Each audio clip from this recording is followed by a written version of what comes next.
Hello everyone and welcome back to another video on the channel. Today we're going to be talking about No One Will Save You, a brand new horror movie yet again in September. This time it is on Hulu instead of in theaters. Unfortunately, I wish I got a chance to see this in theaters, but it is a contained, I guess, home invasion thriller, but it really takes the invasion side of home invasion seriously because this is an alien invasion movie starring Kaitlyn that is very contained and it is pretty much a silent film, and I absolutely loved this movie and there's so much to talk about. So of course this will be a spoiler review, so if you have not seen No One Will Save You, I very much implore you guys to go check this one out before watching this video because there's a lot of twists and turns in this thing that I cannot wait to talk about. So what is this film about? Well, essentially it follows Kaitlyn character as Brynn, who is very much isolated both in her life physically and mentally because she is kind of in the outskirts of her small town, living on her own in this house of hers. She is very much secluded in her own mind because everybody else in this town kind of looks upon her in a very strange way, not really expecting her to go outside of her house, not expecting to see her out and about around her town. And so everybody knows something about this character's past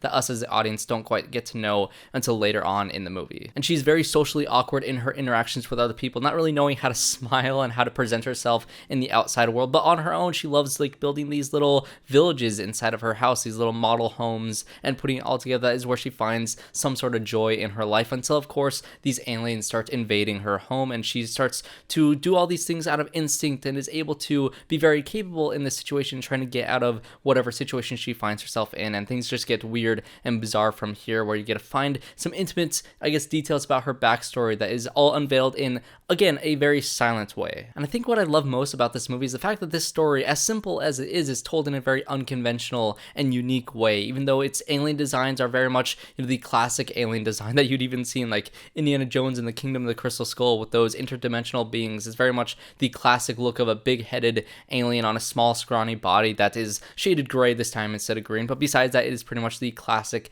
alien design along with some other more unique alien designs in this movie. And it is a home invasion thriller, so you get to have a character isolated in her home with no contact to the outside world with something breaking in, but it is told again silently. There is only one line of dialogue in this entire movie, which is so impressive because all the other storytelling is all visual. It's all through the performance from Kaitlyn, the actions that she does, the decisions she makes, and the look on her face, her body language. Everything is told through this performance alone. But I think this could easily fall into the trap of, this main character not having any depth to her because, there is no dialogue, there is no way to exposit her backstory and all that stuff. She could have just been a hollow character, whereas us, the audience, kind of inputs our own thoughts into her character with saying like, oh, what would I do in this sort of situation, which I think a lot of other movies that try to tell this story would have done. But no, this character has a lot more depth to her. There's a lot of reasons between every action that she makes, which is something that I'll get into here in a minute. But I guess the storytelling in general, with how the story is told visually and performance wise, and how it guides you through this very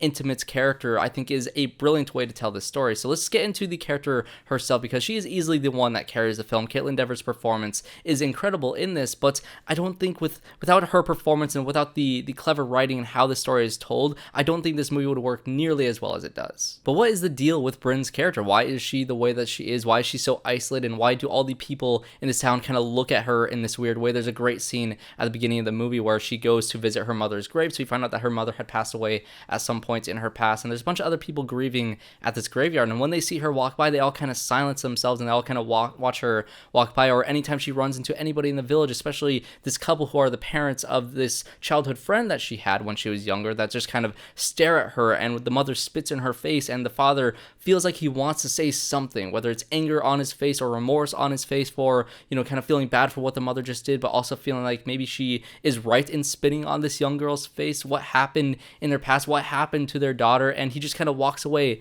without saying a word, and that's all you need to have. I feel like the script at one point in time probably had a lot of dialogue, had a lot of exposition in it, and somebody had the brilliant idea of just highlighting all that dialogue and just hitting delete, and it tells you everything you need to know about these characters without ever saying a word. And so what is this past? What is this backstory that you find out at the end of the movie? Well, essentially you find out that Brynn had this friend of hers, and they got in some sort of argument. You don't get to hear exactly what this argument is. Again, no dialogue here, and she gets pushed over by her friend, and she sees this rock in front of her, and out of instinct she just grabs this rock and swings it, and she ends up killing her friend with this rock, and is an absolutely tragic kind of backstory for this character, and leaves everything you've seen up until this point in such a haunting note, where you're looking back at everything that this character did and thinking, oh, that is why she did the things that she did. And I think one great example of that is when she first encounters the first alien, which you see most of it in the trailer here, where, you know, she's hiding underneath her bed and this alien is being revealed to us for the first time. You get to see it's really great design. I actually really do like the alien design. I know a lot of people are like,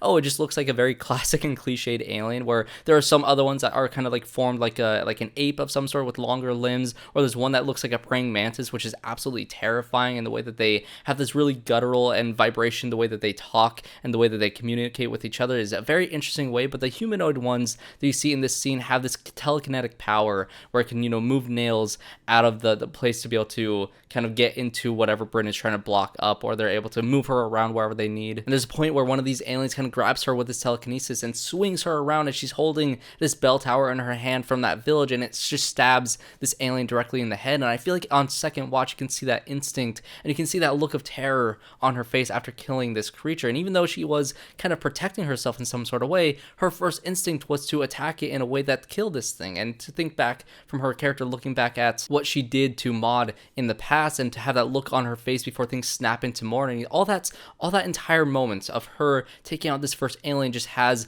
a completely different context to it after knowing the twist by the end of the movie. And even going back through the rest of the second act of the movie and recontextualizing all the things that the other people in the village do, and why, you know, Brynn went out to try to get help from people, and she decides to just do things on her own because these people in the village don't care for her. They don't feel the need to help her in any sort of way, even if she is in trouble, even if some sort of outside force is trying to break into her home. She feels like such an outsider that she feels like she can't rely on the people in this town. And at this point in the movie, I even had a sort of theory in my head, because things were getting really weird and bizarre, that maybe this actually isn't happening at all. Maybe this alien invasion is just all in her mind and just kind of a representation or a metaphor of her own isolation, and how she feels like kind of an alien in the world in general, because everybody else feels like they are looking at her as an outsider. And I felt like that was an interesting way, especially on the bus, when all these other people start having, you know, this, I guess, this possession of these aliens, and they start trying to attack her on the bus, and she escapes that, and they have this weird way that they move around, and they're being controlled in some sort of way, being puppeteered by these aliens. It's really creepy. And that kind of goes into the more weird and unique alien designs that this movie has, because you have that general, like, you know, humanoid looking alien creature design, but then you also have that ape looking one, the praying mantis looking one, and there's this weird squid looking thing that it goes into your throat that kind of controls you in a sort of way and puts the people into their own memories, into a trance of some sort. And as soon as, you know, Brynn's character was finally held back by the alien and being held up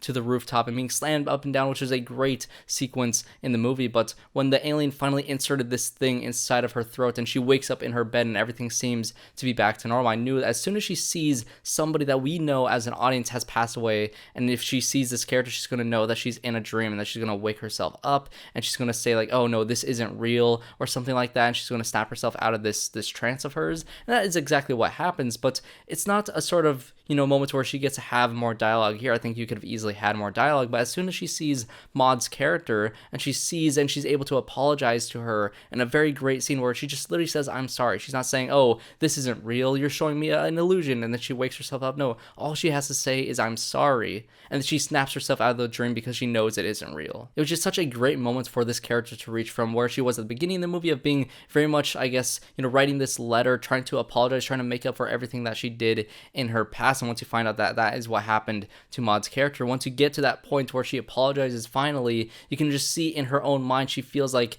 she is forgiving herself in a sort of way. And when she wakes up and she's, you know, fighting these aliens once again, and she gets pulled up into the ship finally, and these aliens kind of dig into her mind, and you find out the entire backstory, and these aliens kind of look at her in a way that is understanding, which I find as an interesting way to end this movie, because it doesn't end with, you know, Brynn escaping, or Brynn taking out these aliens, or Brynn doing any sort of thing to get out of the situation that she is in. Instead, she finds the only people, or the only creatures, or the only aliens in this case that actually understand her, because they're able to see her past, they're able to see why she felt so isolated and why she is capable, and they decide to leave her alone. They decide not to do the things that these aliens are doing to the rest of the people in this town by essentially possessing them and puppeteering them. Kind of like a weird, I guess, connection between this movie and This Is the End, but in This Is the End, the whole town is being replaced by these robot alien creature things. I don't exactly know what they are, but it is essentially to create a perfect society. And the end of the movie has,